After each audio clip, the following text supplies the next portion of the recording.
Willow, c'est peut-être le plus grand mensonge narratif de toute la série. On te présente une geek timide, gentille, maladroite, l'amie fidèle, la fille modèle qui rougit à chaque commentaire. Mais très tôt, quelque chose cloche. Parce que Buffy, c'est pas une série qui distribue les archétypes à la légère. C'est une série qui construit, qui décortique, qui piège le spectateur volontairement, et avec Willow, c'est exactement ça. Tu crois voir un personnage safe, alors qu'en réalité, tu regardes la naissance progressive de l'un des personnages les plus dangereux jamais écrits dans une teen série. Parce que Willow, c'est la vérité que la série n'assume jamais explicitement, mais qu'elle met en scène sans arrêt. Les monstres ne naissent pas, ils se construisent, brique après brique. Micro-blessure après micro-humiliation. Elle ne devient pas Dark Willow d'un coup, par un sort ou une possession. Elle devient Dark Willow parce que c'est l'aboutissement logique de son arc. C'est une pente en fait, une trajectoire, une fissure qui se transforme en faille. Dans la saison 1, Willow elle est invisible. On ne la choisit pas, on ne la regarde pas. On fait même en sorte de te montrer qu'elle est de speech, ouais, genre elle est pas belle. Elle n'a pas de pouvoir, elle n'a pas de présence, elle n'a pas de charisme. Elle existe dans le regard des autres, pas par elle-même. C'est la fille qui croit que pour mériter l'amour, il faut prouver quelque chose. Alors elle devient utile, disponible, agréable. Le genre de personne qui pense que sa valeur dépend de sa capacité à être là pour les autres. C'est un schéma psychologique classique, la suradaptation.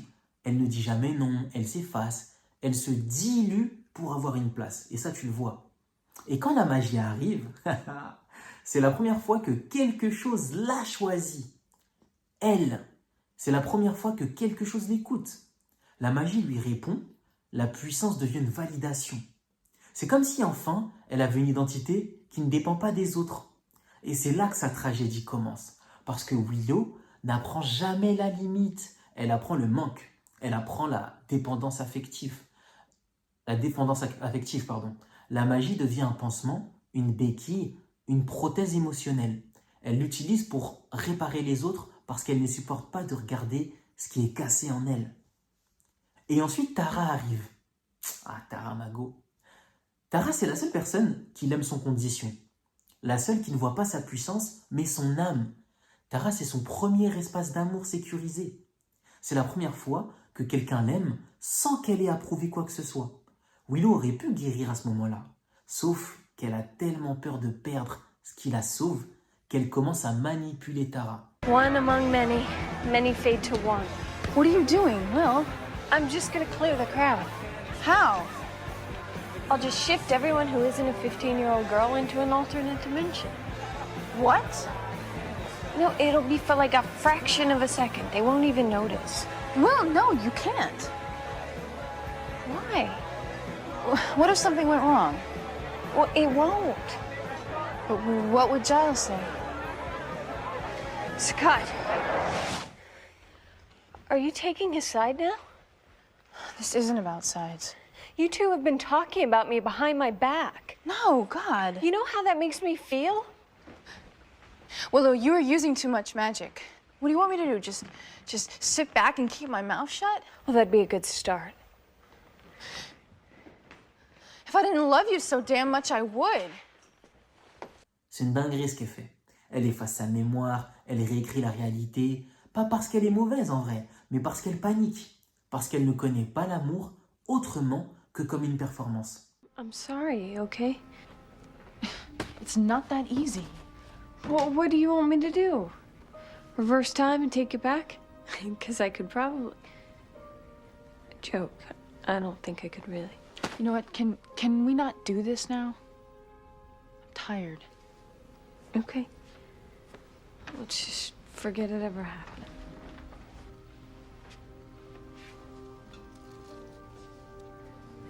Forget.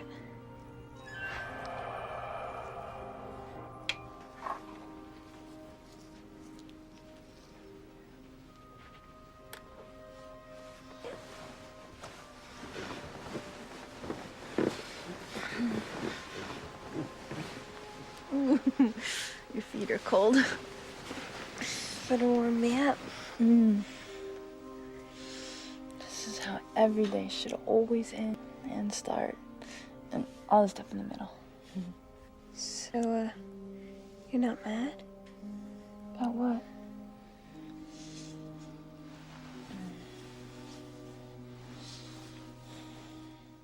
Les scénaristes, ils filment ça comme une métaphore de la dépendance. L'addiction à la magie, c'est pas une métaphore de la drogue, mais c'est une métaphore du contrôle. Willow devient quelqu'un qui préfère changer la réalité plutôt que d'affronter la possibilité d'être abandonné. Quand on y réfléchit, c'est une dinguerie. Il y a beaucoup de gens dans son équipe. Et c'est exactement ce qui l'a conduit au bord du gouffre. Quand Tara meurt, Buffy. You think you could just do that to me? You think I'd let you get away with that? Think again.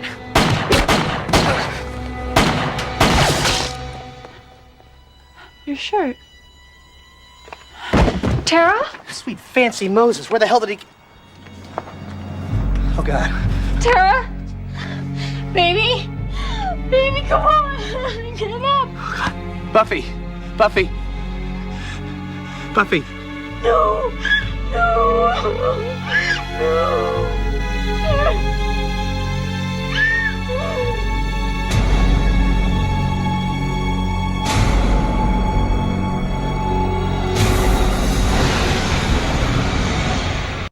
quelque chose se brise. Et contrairement à ce que beaucoup croient, Dark Willow, elle mérite une série, la vérité, elle mérite une série. C'est pas une possession, c'est pas une entité, c'est pas un double maléfique. C'est Willow sans filtre, sans frein, sans surmoi. C'est la somme de toutes ses douleurs, toutes ses frustrations, toutes ses failles jamais réglées. Ce n'est pas, à mon sens, une métamorphose. C'est une révélation. Elle tue Warren sans hésiter. Oh, qu'est-ce que j'étais content. Qu'est-ce que tu fais là? Non, attends, fais pas ça. Je t'ai dit que je regrettais. Tu veux savoir l'effet que fait une balle quand elle rentre, Warren? Non, merci. Une vraie balle. Ça n'a rien à voir avec les bandes dessinées. Non. Je crois que tu as besoin de le ressentir. Non, mon Dieu. Arrête. Ça ne va pas faire un joli trou.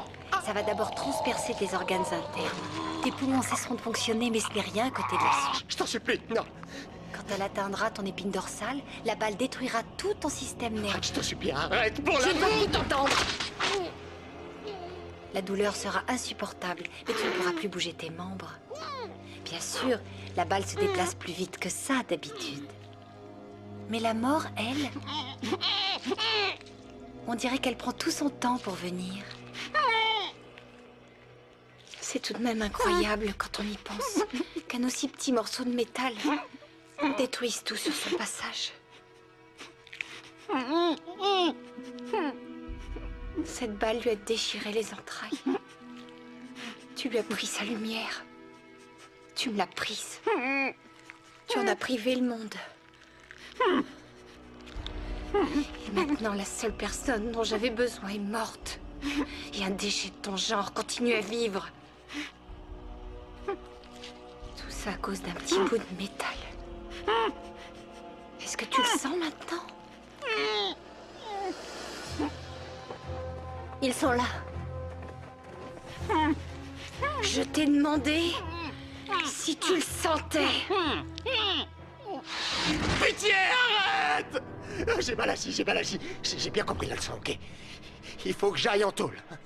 Mais toi, tu peux pas faire ça. T'es pas une personne mauvaise, hein? Pas comme moi. Willow! Allez. Si tu fais ça, tu vas les perdre eux aussi. C'est tes amis. Hein? Et tu les aimes. Je sais que tu as mal. Mais... Je m'ennuie maintenant.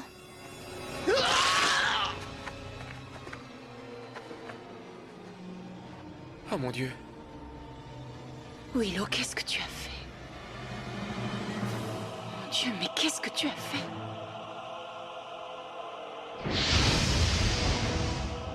Une bonne chose de faite.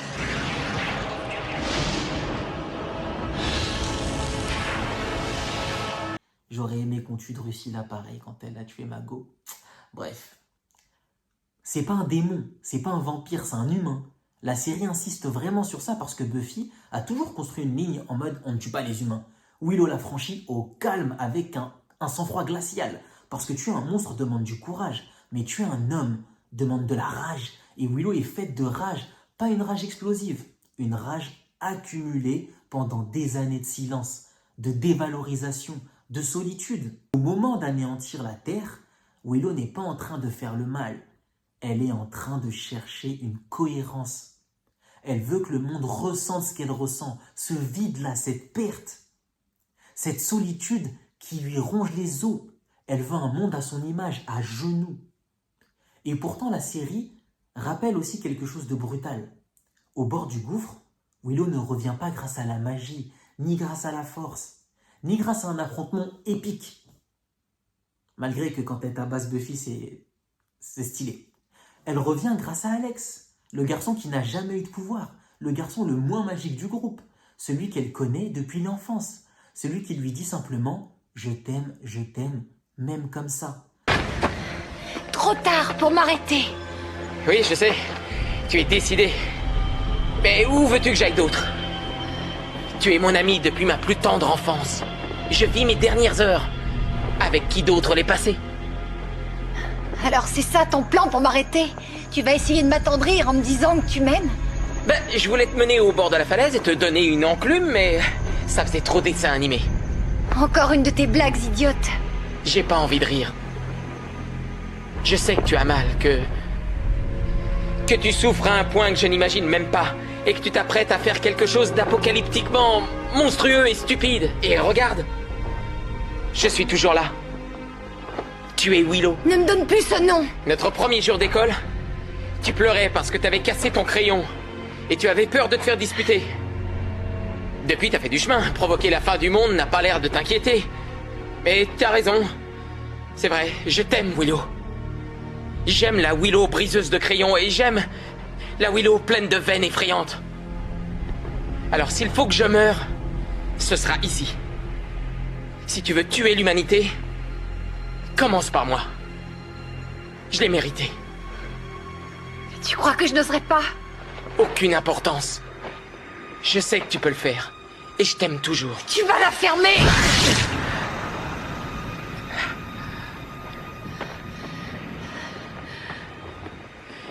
Je t'aime, Willow.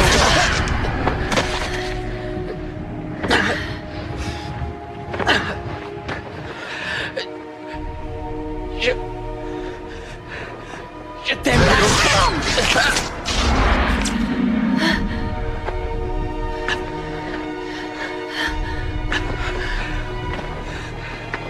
Je t'aime, Willow. J'ai dit la ferme!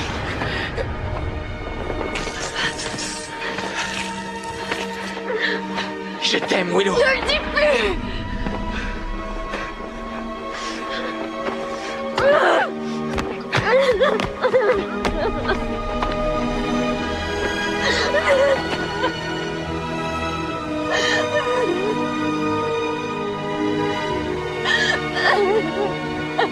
Je t'aime.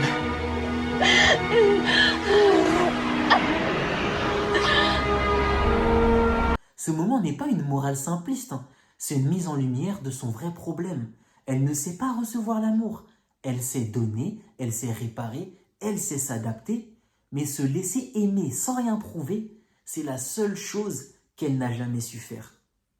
Willow, ce n'est pas une méchante, ce n'est pas une héroïne, c'est une femme brillante, traumatisée, affamée d'amour, qui devient dangereuse dès qu'on lui donne du pouvoir avant de lui donner des repères. C'est un peu comme les gens qui n'ont pas d'argent, puis après ils en ont et ils changent, mais ils ne changent pas, ils se révèlent. Elle ne cherche pas la domination, elle cherche la certitude de ne plus jamais être seule. La magie a comblé un vide que les autres n'ont jamais vu. Et quand ce vide s'est rouvert, elle a explosé. Et c'est pour ça que son arc est, à mon sens, l'un des plus puissants de Buffy. Il te dit un truc que personne n'aime entendre. Le mal le plus dangereux, ce n'est pas celui qui vient de l'extérieur, c'est celui qu'on fabrique à l'intérieur de nous, qu'on ne sait pas quoi faire de notre douleur. Willow est effrayante parce qu'elle est réelle, elle est la conséquence logique d'une vie passée à s'excuser d'exister. J'aime trop ce personnage. Ah là là, non, Willow Mago! Dans Buffy, ce n'est pas le monstre des abysses qui fait le plus peur.